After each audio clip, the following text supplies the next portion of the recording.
so hard. Courtrooms are supposed to be calm places where truth stands above emotion, where justice is handed down through logic, not rage. But what happens when grief refuses to stay silent? When a mother looks into the eyes of her child's killer and sees only a smirk? In that moment, the line between order and chaos begins to blur, and the sacred quiet of the courtroom shatters. These aren't scenes from a movie, they're real moments when pain exploded into violence, when judges lost control, and when human emotion overpowered the very system meant to contain it. So what really happens when justice meets fury inside the courtroom walls, and which side wins? What happened with the mother in South Carolina? The first story doesn't start with violence. Instead, it starts with words. These words were so full of loss that they seemed to echo off the walls of the courtroom. In August 2019, Lindy Jones, then 19 years old, was charged with killing Willie Antoine Fields, then 18. Jalen, his younger brother, was also caught in the act of stealing. People in South Carolina, where both families lived, were shocked by the killing. After the judge gave the sentence, Willie's mother, Angela Fields, spoke up. When she faced the young man who had killed her only child, she said, "Let you know what they took from me." Just want to let you know what they took from me. They took away my only child.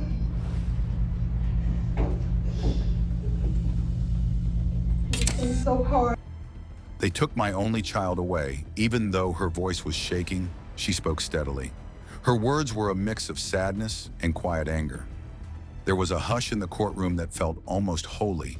After that, there was quiet. Willie Clay Fields, her husband, tried to calm her while sitting next to her, but her pain seemed too much for him to handle. He jumped up quickly and walked toward Lindy Jones, his angry face twisted in front of her. The police moved quickly. Within seconds, they stepped between the accused and the grieving father, stopping an attack that could have happened. The courtroom shook with shock. There was a split second when the carefully controlled space of justice was close to the edge of pure revenge. In the end, things got back to normal. His brother Jalen was given 6 years in youth detention, and Lindy Jones was given 35 years in prison. But the dad's rush toward the man who killed his son stayed with people long after the decision was over. There was no obvious violence in this scene, which makes it so powerful. It does, however, show how emotional a murder hearing can be. Together, the mother's words, the father's move forward, and the police officer's quick action show how fragile the balance is between grief and control. At that moment, the courtroom stopped being a neutral place for law. It turned into a human battleground full of love, loss, and anger that was hard to control. The smile that called for an attack in Houston, Texas. When people hold back their emotions until the very end, like in the South Carolina case, this next case shows what happens when that hold breaks completely. Diamond Alvarez, 16, was shot 22 times by her on-again, off-again boyfriend, Frank DeLeon Jr. 19, in Houston, Texas, on the night of January 11, 2023, Diamond left to walk her dog, but she never came back. Later, investigators found out that she had just told DeLeon that she saw another girl. He horrified her by telling her to go outside and firing his gun. When the case went to court, the heir was charged with anger and sadness. The mother of Diamond went on the stand and told what had happened to her daughter. Her voice was shaking, but she was determined. When she looked at the young man who had killed her child, he was smiling, seeing my daughter there, and hearing him laugh in my face as I tell him he did that. "That was wrong, and I'm so sorry about that," she said after the fact.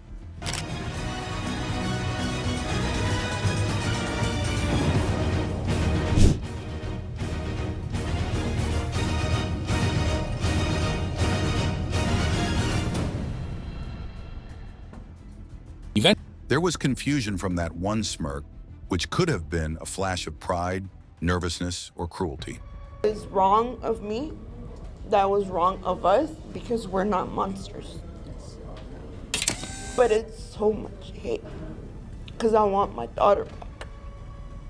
And what he did it was horrible. Seeing my daughter there and looking at him that he did that and he's laughing in my face. It was very wrong, and I'm so sorry for that. Diamond's uncle jumped out of the audience and crossed the courtroom in an instant to strike DeLeon. The room was full of screams and chairs scraping against each other. As the cops rushed forward, Diamond's mother and DeLeon's mother got into a fight over who was better. Afterward, Diamond's aunt joined the fight and hit DeLeon's mom. Within seconds, there was a physical fight in the courtroom, with families slamming into each other and an explosion of anger as sadness met denial. The fights were broken up by bailiffs and cops. There was no order when the judge slammed his gavel because the scene looked more like a street fight than a court of law. The fight stopped only after several police officers held down both families. Frank DeLeon Jr. was given a 45-year jail sentence as part of a plea deal that ended the case. But the courtroom video that went viral became a symbol of how thin the lines between right and wrong can be. What happens when the defendant's behavior turns into a provocation? This case shows it. In theory, a courtroom should be a clean place where emotions are kept in check through process. The mockery of a serial killer, Cleveland, Ohio. The last stories were about personal loss, but this one is about horror on a larger scale. It happened in Ohio, where serial killer Michael Madison was being sentenced for killing 3 women between 2012 and 2013. Shatisha Shealy, Angela Deskins, and Sherelda Terry Madison did terrible things that can't be described. He killed the people he lured to his flat and then threw their bodies away in horrible ways. When he was finally put on trial, everyone in the town waited for the case to be over. Instead, what they saw was a horrible show of disinterest. As the sentence was being given, Van Terry, the father of one of the victims, spoke out. As he spoke, he looked straight at Madison and said what the man had done to his daughter. To you the nature of the charges against you and summarize each one for you, as well as giving you the potential penalties. I know you've had a chance to speak with counsel. Is that correct, sir? Yes. All right. In the first charge, you're charged with aggravated murder in violation of Ohio Revised Code 2903.01. It states that on or about the 22nd day of July, you did purposely cause the death of an unidentified female while committing another felony. The offense was committed 1 week to 9 months prior to the finding of the body. That is a Jane Doe murder. The second murder is the same date, on or about the 22nd day of July. Michael Madison did purposely cause the death of an Angela Deskins while committing another felony. The offense was committed 3 weeks or a few weeks prior to the finding of the body. And then there's a third murder charge. On or about the 22nd day of July, Michael Madison did purposely cause the death of an unidentified female while committing another felony. The offense was committed 1 week to 1 month prior to the finding of the body. All of those are felonies of the first degree because they are aggravated murder. They are punishable by a possible death or life in prison and a $100,000 fine. Do you understand that? Yes. You begged, tricked, and lied to them for your evil purposes. You took them off.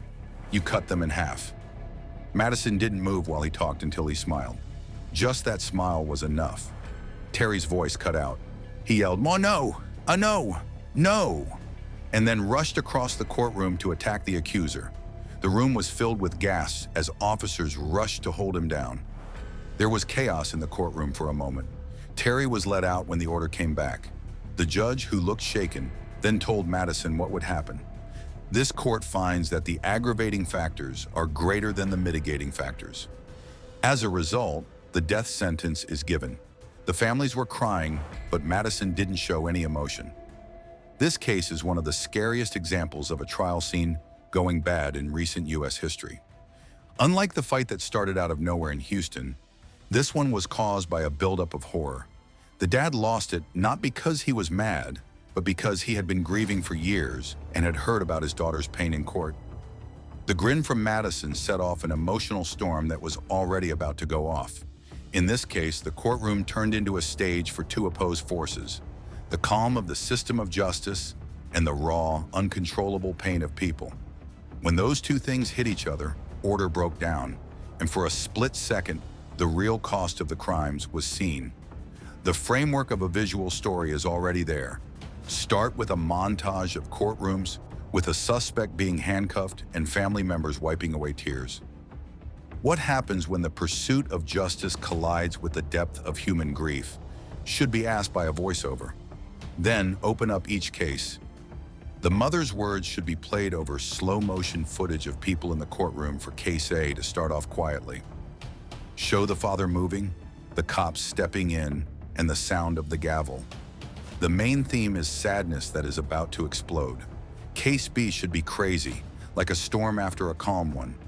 Use the mother's shaky words, stop on the smirk, and then burst into the uncle's jump and the mess of family members. It should be quick, messy, and full of people. If Case C is true, the process can end. Let the dad's words build up until Madison's smirk freezes the frame. Then let the dad yell, people rush forward, and the death sentence is read out loud. The pace should be slow, sad, and almost mythical, like evil meeting feeling. Finally, the video ends with a tone of thought. In the pursuit of justice, courts demand composure. But when a person's heart breaks inside those walls, not even the gavel can stop it. These courtroom eruptions show one thing clearly. When grief steps into the room, even the gavel can't hold everything together. A whisper can spark a confrontation, a smirk can ignite a riot, and a single moment can turn justice into chaos. But these three cases are only a glimpse. There are stories far worse, moments so explosive they force judges, deputies, and entire courtrooms into survival mode. And those are coming next. Part 2 drops soon. Don't blink. You won't want to miss what happens. Courtrooms may deliver justice, but stories like these reveal the cost of it. If you want to explore more moments where order meets chaos, don't forget to subscribe and turn on notifications. There's much more coming.